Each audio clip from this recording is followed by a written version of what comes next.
Hello, everybody. Welcome to another episode of the LitRPG podcast. I'm Ramon Mejia. I'm here to bring you the latest LitRPG news, reviews, and, of course, author interviews. This week, I have 3 new reviews for you folks at home on episode number 234 of the show. That's it. I've been doing a lot of editing this week. Finally got some of it completed. Talk a little bit more about that in the news section. But this week, I have reviews for Beastborne, Mark the Founder, an epic portal fantasy LitRPG Saga, Beastborne Chronicles book number 1. Also reviewing this week's Cinnamon Bun, a wholesome LitRPG, and also the Cursed Dungeon, Dungeon of Curses. Before we get into any of that, we'll go, of course, into LitRPG news.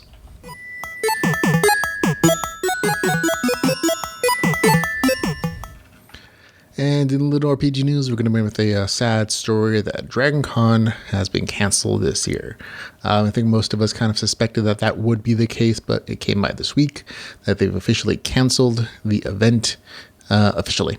It's one of the yearly cons that the podcast has gone to hang out with LitRPG authors and fans and sign books and hang out and drink and just that's kind of it. That was really the point. And I'm personally just super sad that I won't be able to go this year because no one is. It's just a consequence of the times we live in and the things that are happening. And it's a good decision. I couldn't see cramming that many people into that kind of convention going well for most people. But still, I'm definitely looking to see the LitRPG friends that I've made over the years there. So, okay.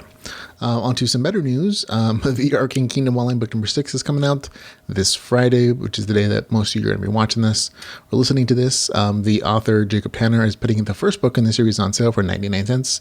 So go check it out. If you haven't got a chance to get in the series, this is a good opportunity to save some bucks while you do. In the last bit of LitRPG news, kind of a slow week for that. The next book in the Mechanical Crafter series is up for reader. That's written by yours truly. It has a release date of July the 24th, 2020, with a link in the show notes where you can click on and go to your local Amazon page and pre-order it if you want to. But it is available for you to pre-order. Not quite available for you to read yet. So there you go. On to stuff that is out now, stuff I had a chance to read. Mind Games by Mark Ripple, a real LitRPG. Book number 1 is out for you to enjoy. The 6th book in the Project Chrysalis series is out. The 2nd book in the Last Enclave series, which is a kind of real-life RPG crafting kind of thing going on. Futuristic portal fiction. A bunch of stuff in there. Really popular with some fun folks. But book 2 is out for that series. The 2nd book in the Project Stellar series is out. As is the 6th book in the Legends Online series. And, of course, you mentioned already that by the time most read this, it'll be the 6th book in the Arcane Kingdom Online series will be out for you to enjoy as well, as is a book called Apocalypse Hero, and the 5th book in the Limitless Land series. That one's more of a Roman military kind of group combat situation, so definitely going to enjoy it if you enjoyed the other book in the series. On to new stuff that is out as audiobooks. The First Song book number 2 is out for you to enjoy. I enjoyed book number 2 immensely as an ebook. I can only imagine how much better it is as an audiobook for you to enjoy. Touch of Power book number 3, Sense, is out as an audiobook as well. The book Stormlands is out as an audiobook. Won't say anything else. Book number 5 in the Evils in the Realm Between series, called the Evil Within, is out for you to enjoy as an audiobook as well. Stuff that's coming out in the near future. On July the 14th, it'll be Watcher's Question, Life in Exile, book number 2. On July the 14th, it'll be the 3rd book in the Alchemist series, Tears of Alron.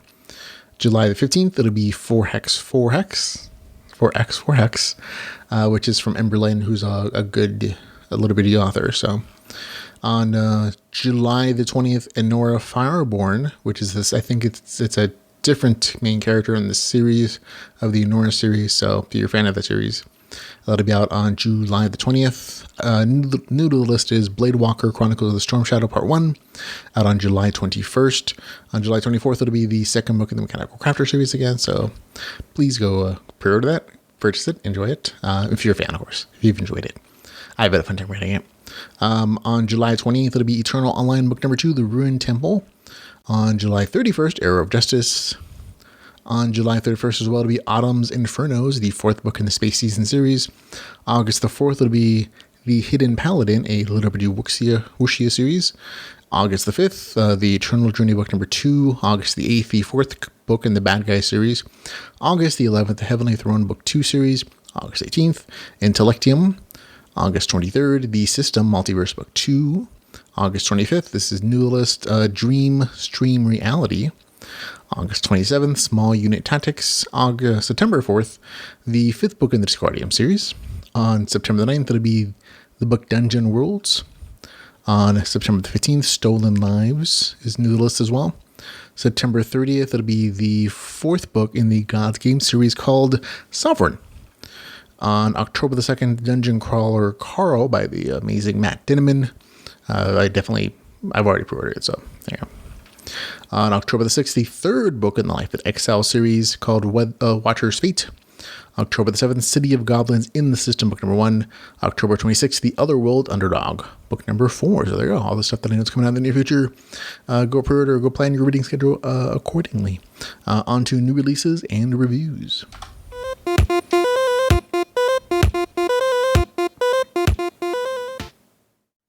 And first up this week is going to be Beastborne, Mark of the Founder, Beastborne Chronicles, book number 1, written by James T. Callum.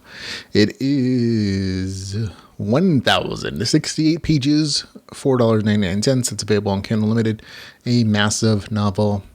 Here's the novel description.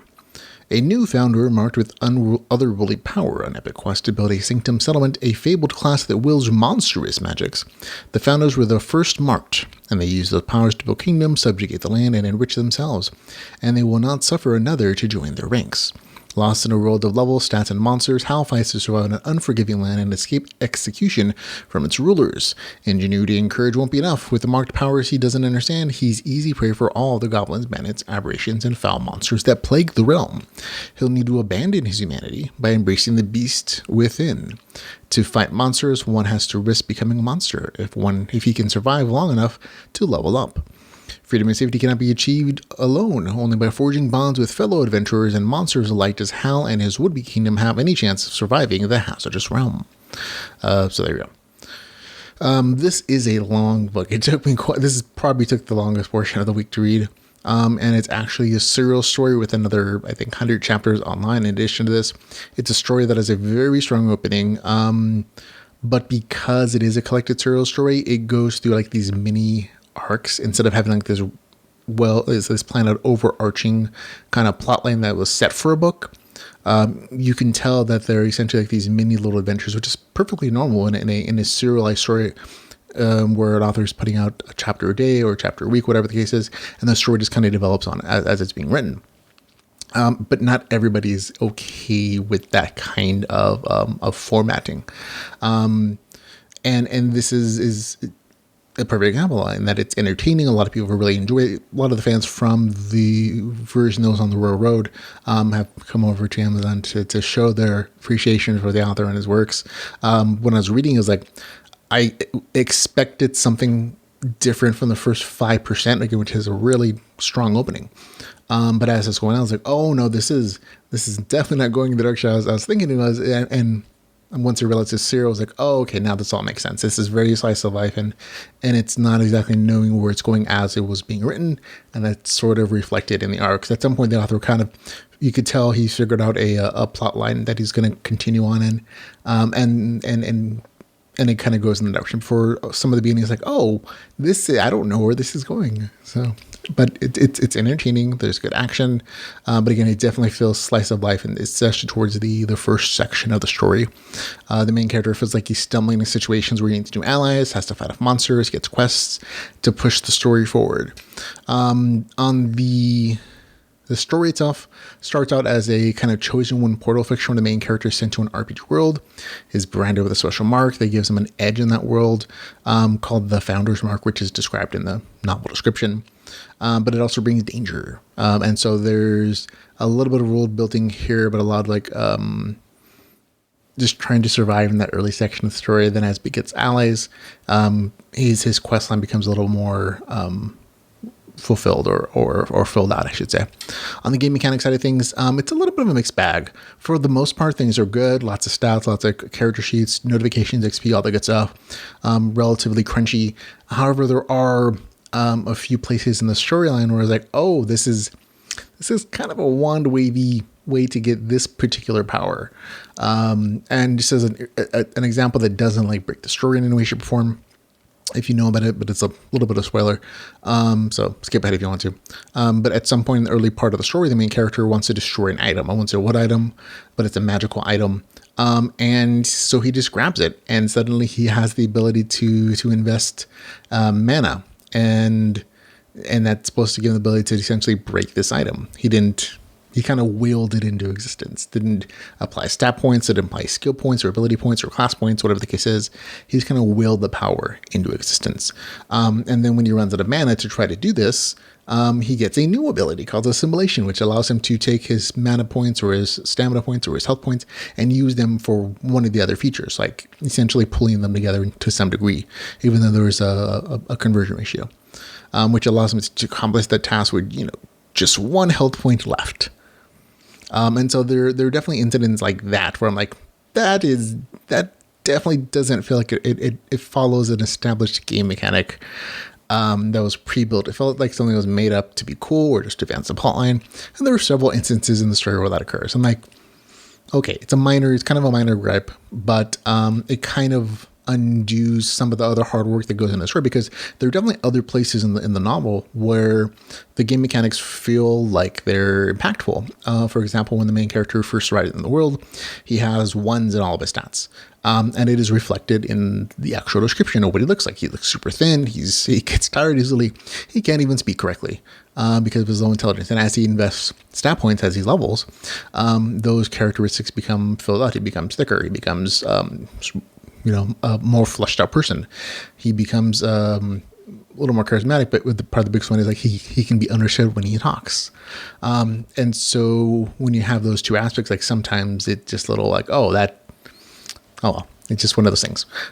So for me, it's something that kind of just took away my enjoyment whenever I saw one of those wand wave moments. Like, I don't feel like it needed to be there, because I felt like the author had invested enough time into building out like the things he wanted to do in the game mechanics that he could have done something. But again, that's just a thing that bugs me sometimes.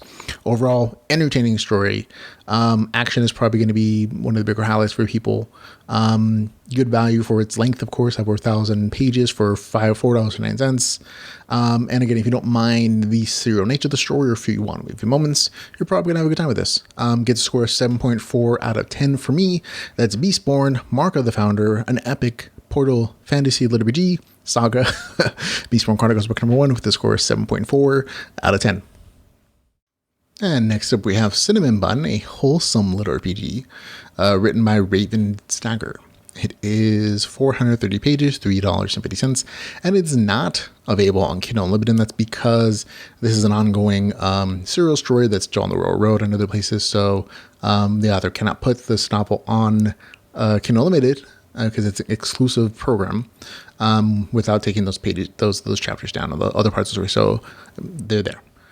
Novel description is: the world called out for a hero to purge it of a great evil. It received broccoli brunch, explorer, expert cleaner, occasional ghostbuster, and full-time cinnamon bun.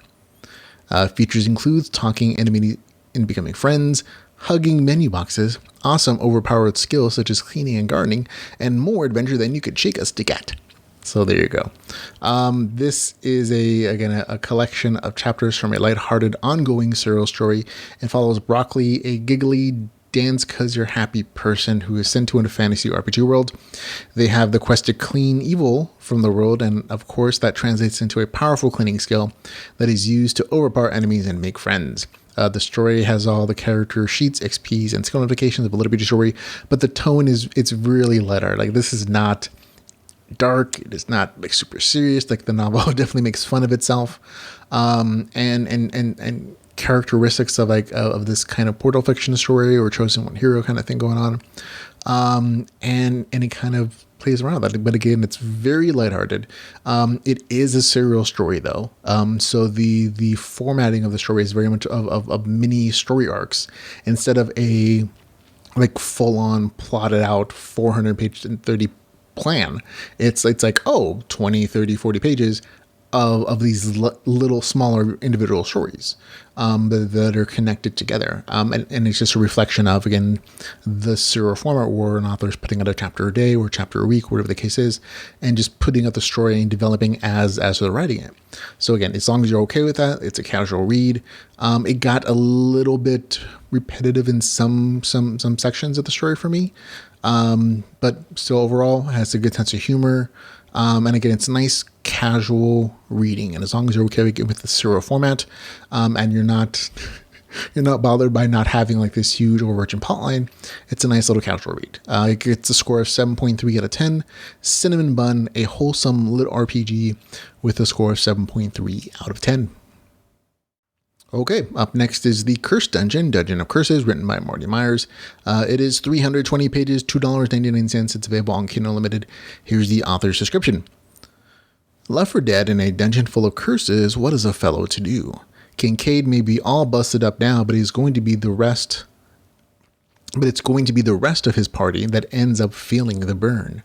What do you do when the dungeon wants you dead, the party wants you dead, and the fairies want you dead, and the orcs want you dead? You find a way to survive. It takes to all of them, obviously. Kincaid never considered himself a particularly vengeful kind of person, but there's only so much any one man can take. Now all of his enemies are going to learn that sometimes underestimating the little guy has some serious consequences. So there we go. Yeah, okay. This is a dungeon crawler novel, and the opening and the first maybe 10% of the story were actually pretty decent. Like I enjoyed kind of seeing the twist of this is a Downen as a character who, instead of serving a dungeon, kind of fuses with one and becomes the dungeon master that way. And there's definitely kind of a darker, I don't want to say it's not grimdark, but it is definitely kind of a darker tone of bad things happening, and the main character being willing to be the impetus of those bad things happening to people.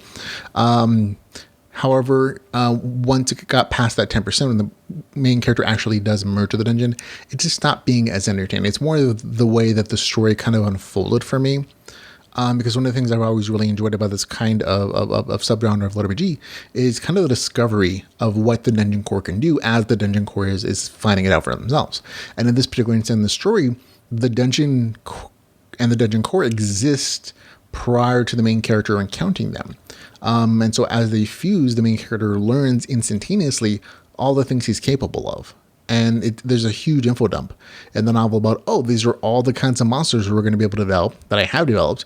This is how I use them. And the main character kind of, from then on, is just kind of describing how to recover enough of power to summon these monsters and to maybe think of different tactics and solve the problems that are introduced to him from the outside world and the various antagonistic forces, using those powers and abilities. However, part of the story is unfortunately just kind of ruined. Well, not ruined, but it's not a surprise that these kind of monsters pop up, because we were told very early in the story, this is your set of monsters. This is kind of your set of traps.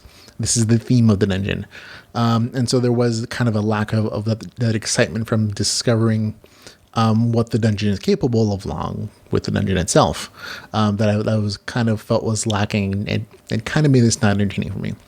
Even though there are a few unexpected story developments when I was reading it, for the most part, I was like, I kind of already knew what was going to happen, because I was told again very early on, this is the progression of monsters. And one of those things I've always really enjoyed about this kind of story is that I don't know what the dungeon is going to come up with to kill the Avengers. And that just didn't exist here. So for me, it wasn't really entertaining. There were a couple of things that bothered me, like switching perspectives in the same chapter without any kind of visual cue of we're going from the dungeon to someone else talking to themselves in their minds, and that bugged me. And the end was definitely like, oh, that sucks. I mean, not that the story is written poorly, but what happens? I was like, oh, that is not satisfying. So for me, it just wasn't entertaining. Gets a score of 5 out of 10. I basically kind of got bored very shortly after that 10% mark, but tried to push my way through to hoping that it would show me something different, show me something interesting, and it just never really did. Gets a score of, again, 5 out of 10. The Cursed Dungeon of Curses, with a score of 5 out of 10. That is it, ladies and gentlemen. Short show, short week. I had a ton of editing to do to get this book out in time. Again, that is the Untitled Chapter, book number 2, which is out as a pre-order right now. You can pre-order it. It'll be available on July the 24th if you want to read it live when it pops. But that's it for today. Remember, you can follow us on Facebook, Twitter, YouTube, Patreon, our website at LitRPGpodcast.com, where we have a whole database of LitRPG stories that we've loved and reviewed. We also have the other LitRPG podcasts. We do the LitRPG audio podcast, which is produced by us as well, which does just audiobooks. So if you are an audiophile who loves LitRPG, that's definitely a podcast you want to check out. But until we can hang out again, folks, remember to go read some LitRPG. Goodbye, everybody.